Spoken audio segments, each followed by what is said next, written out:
Bonjour à tous, j'espère que vous allez bien et que vous passez une belle journée. Aujourd'hui, j'ai l'immense honneur de recevoir Mathieu. Mathieu, merci d'avoir accepté mon Bonjour. invitation. Merci, c'est un grand plaisir. Merci Audrey, je te Donc, est-ce remercie. que tu pourrais te présenter rapidement, puisque comme d'habitude, vous le savez, vous avez la description détaillée à côté de la vidéo ou en dessous.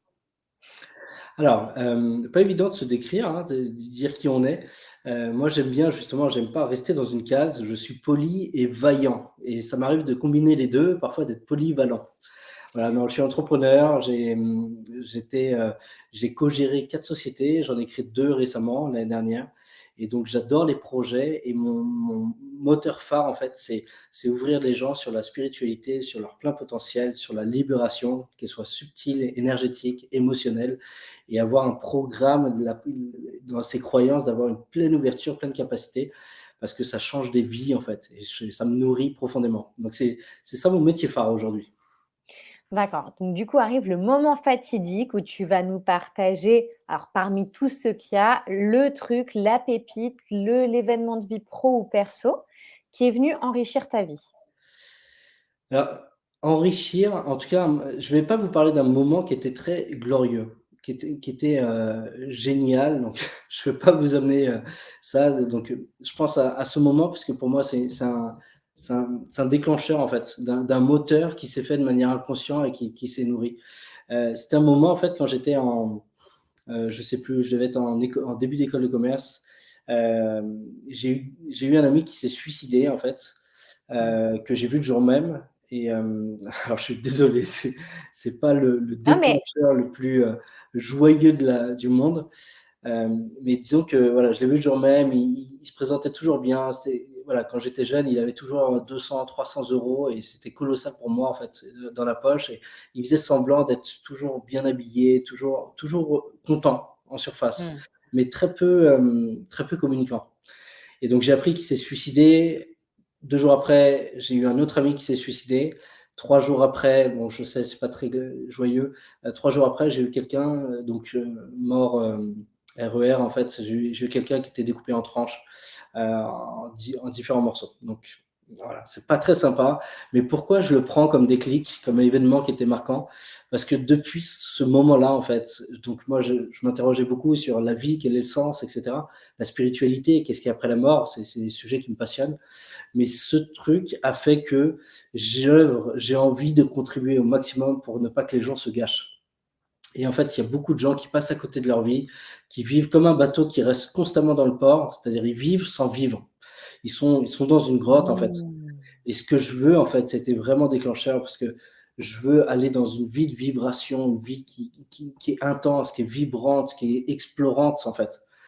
Je veux amener chacun vers de la vie, de la palpitation. Donc cet événement, il est pas le plus joyeux, mais en tout cas, il a créé un moteur de vie chez moi et je veux le transmettre à l'ensemble de mes patients, des thérapeutes que j'accompagne, parce que ça bouleverse en fait. Quand on a une dynamique où tout devient possible, où on s'éclate, où on retrouve en fait un nou des nouvelles règles de vie en fait, bah Ouais. c'est exponentiel en fait. Ouais, ce que tu dis, en fait, qui est super fort, parce que je pense qu'on a tous vécu des événements négatifs, enfin, on en a tous partagé, c'est que tu as vraiment dans ta situation, on va dire, un avant et un après. Ça ne veut pas dire que l'après, il s'est fait tout de suite après l'événement, parce que tu as eu le temps de digérer, d'analyser, de comprendre, de prendre le temps de t'intéresser à ça. Mais en tous les cas, il y a eu Exactement. un avant et un après. Et cet après a fait qu'il y a eu un espèce de truc qui s'est mis en marche, d'énergie, qui a enrichi ta vie finalement. Alors en fait, ça a pris 5 ans, donc moi pendant des semaines, je pleurais en partant en cours et cetera. J'étais quelqu'un d'hyper émotionnel, à la base et ouais, c'était une vraie quête interne, inconsciente, même réelle de: «Tiens, à quoi ça sert? Comment je veux vivre? Comment les gens vivent dans leur vie, en fait?» Et je prenais souvent ce rapport dans le couple, je disais: «Mais moi je veux pas de couple comme eux, comme eux, comme eux, ça me plaît pas, en fait». Et là, je suis avec une compagne que j'adore, qui est formidable, et on vit une relation qui est vibrante en fait. Et donc je me suis mis à, j'écris mes règles, comment je veux voir la vie. Donc ça a mis peut-être 5 ans, 7 ans. Je me suis dit, mais je sais qu'il n'y a pas de hasard. Je me suis dit, mais pourquoi je vis ça? Pourquoi, Ouais. s'il y a un Dieu, pourquoi il me fait vivre ces conneries-là en fait? Et en fait, de la mort, créer de la volonté ensemble, on va vivre une vie palpitante. Ouais.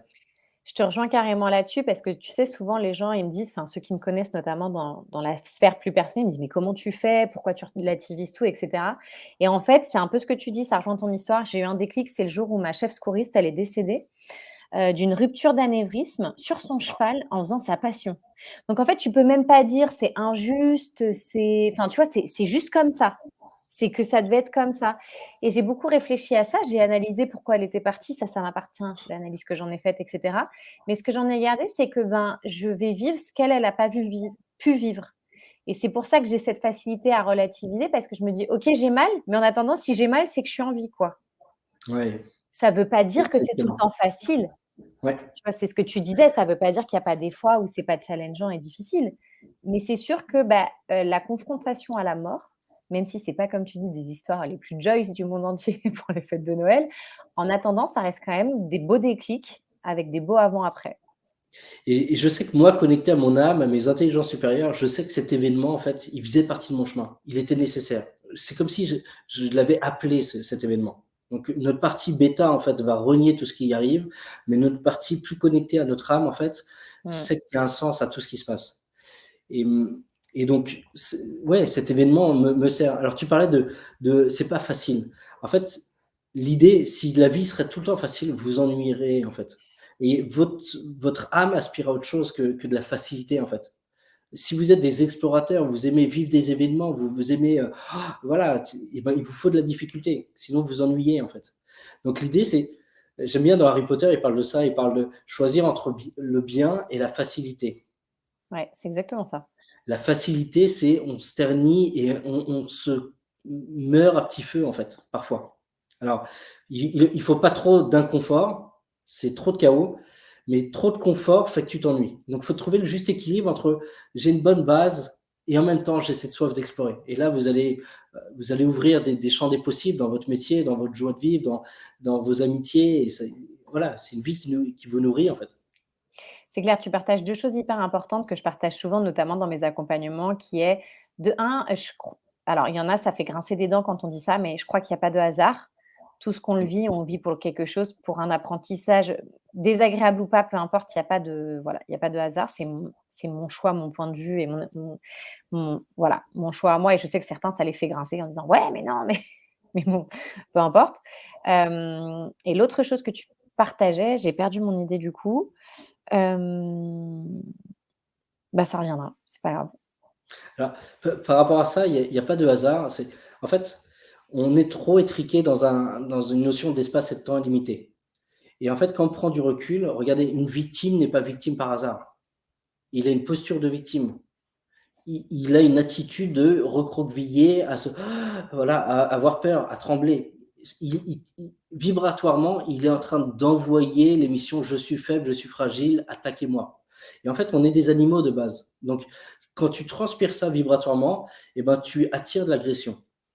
Et en fait, cette agression, on peut se dire: «Ah mais c'est horrible, ça c'est la vision étriquée du court terme». Mais en fait, c'est parce que tu te fais agresser que tu vas à un moment aller chercher ta puissance. OK, Mmh. je me suis fait agresser 1 fois, 2 fois, 3 fois, soit j'évite les gens, facilité, je vais dans une grotte et je veux plus voir personne et voilà, tu auras d'autres problèmes. Soit, tu vas connecter à ta force, tu vas faire des arts martiaux, tu vas apprendre à t'affirmer, tu vas prendre la puissance des mots, tu vas aller chercher ta puissance. Mais si tu vas pas le faire, tu resteras victime. Donc ton âme aspire à aller connecter à ta puissance et donc heureusement qu'il y a des bourreaux qui vont, excusez-moi du terme, mais vous abîmer en fait à ce moment-là. À court terme, ils vous abîment. À moyen terme, ça faisait partie de l'équation, qui fait que Ouais, vous devenez l'évolution en fait. il y avait une interview là-dessus au sommet de la réussite, alors je sais plus comment elle s'appelle, je la rechercherai, où elle expliquait comment en fait, elle s'est fait agresser et comment, c'est exactement ce que tu décris et après elle en a ressorti, sa puissance quoi. C'est juste incroyable et du coup l'autre chose que tu partageais qui me paraissait importante, c'était, oui si c'était tout le temps facile, ce serait pas drôle. C'est ce que je disais, c'est tu pourrais pas connaître la joie si tu es jamais triste.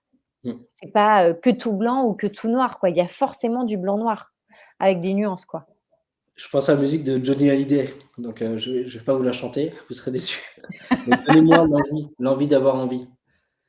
Donnez-moi l'obscurité pour que je Mmh. vois la lumière, en fait. Et parfois, on a besoin de manquer de choses pour relativiser et reprendre conscience de tout ce qu'on a, en fait. Et tu parlais de ça en disant: «Mais tu as perdu quelqu'un, et ben, tu vis pour elle aussi, quoi. Et quand tu perds des choses, tu te rends compte de: «Mais j'ai déjà la chance d'avoir ça, en fait». Ouais, Il y c'est a la plein de choses, perte-gain. Dans toute perte, il y a un gain et dans tout gain, il y a une perte. exactement.